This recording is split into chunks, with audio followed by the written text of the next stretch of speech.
तर नमस्कार मंडळी, जय शिवराय. तर मित्रांनो, आज आहे 28 जानेवारी 2026. तर आजचा दिवस हा महाराष्ट्रासाठी आणि खास करून पुणे पिंपरी चिंचवडसाठी खूप दुःखाचा दिवस आहे मित्रांनो.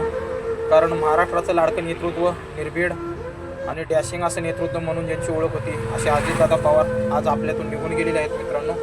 तर सकाळीच बातमी ही कानावर आली आणि रिक्षेवरती निघालो होतो, परंतु या बातमीनेच पूर्ण आपला हिरमूज झालेला आहे. म्हणजे पूर्ण धंदा करायला मोडच येत नाही की असं झालं असेल, याच्यावरती विश्वासच बसत नाही मित्रांनो. पण अशा न्यूज चॅनलच्या बातम्या वगैरे आता ऐकून असं खात्री पटलेलं की खरंच आपले दादांच्या बरोबर खूप वाईट घटना घडलेली आहे आणि दादा आपल्यातून निघून गेलेले आहेत. तर मित्रांनो, खरंच मनातून ऊर भरून येतोय की असं ज्यांचं पिंपरी चिंचवड आणि पुणे शहरावरती खूप मोठं लक्ष होतं आणि पिंपरी चिंचवडच्या विकासामध्ये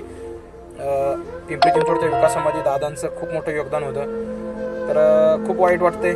दादांना मी समोरासमोर असं अक्षरशः एवढं म्हणजे जवळून लांबून असं बघितलेलं आहे, पण असं समोरासमोर आपली कधी एवढी भेट झाली नाही. परंतु त्या व्यक्तीबद्दल आपल्या मनात कायम आदर होता आणि ह्याच्या पुढेही राहील. कारण त्यांचा कामाची स्टाईल, सकाळी लवकर उठणे आणि कामात शिस्तबद्धता ही त्यांची कायम असायची त्यांच्यामध्ये. अशा नेतृत्वाची महाराष्ट्राला याच्या पुढे गरज होती, परंतु दादांच्या जाण्याने खरंच दुःख वाटतंय खरंच. तर मित्रांनो, त्यांना आपण श्रद्धांजली देऊया, एवढंच बोलतो आणि इथंच थांबतो.